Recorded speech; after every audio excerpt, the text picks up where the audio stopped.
Сәлем достар, бүгін өте оңай әрі қолжетімді ингредиенттерден жасалатын шоколадты рулет немесе колбаска дайындап үйренеміз.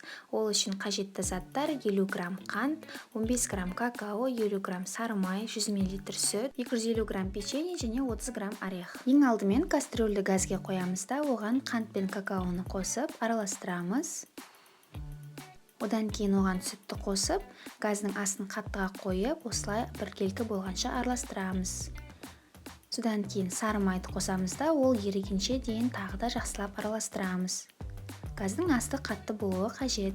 Мінекей осылай ериді және де сұйықтығы осындай массы болуы қажет.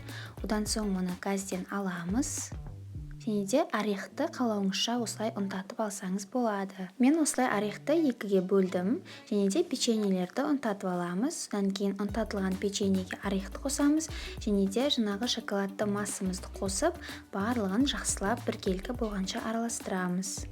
Мінекей осындай қою масса шығуы қажет. Содан кейін столға целлофан немесе пищевая пленканы орналастырып, соның үстіне осы колбаскамыздың массасын орналастырамыз. Содан кейін осы массаны осылай қолмен түзейміз, яғни оның формасын рулет секілді жіңішке етіп келтіруіміз қажет. Осылай қолмен формасына келтіре отырып және де пищевой пленканы орай отырып, осындай жіңішке рулетик формасына келтіреміз және де дөңгелетіп аламыз да, одан кейін оны 1-1,5 сағатқа морозильникке қоя тұрамыз.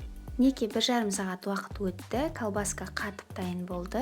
Содан соң оның сыртындағы целлофанны немесе пленкасын осылай аламыз және де тарелкаға немесе ыңғайлы ыдысқа оны орналастырамыз. Кейін оны кесіп дастарханға бере берсеңіз болады. Мінекей өте оңай дайындалатын рулет дайын болды. Баршаңызға дайындауға кеңес беремін. Сәттілік!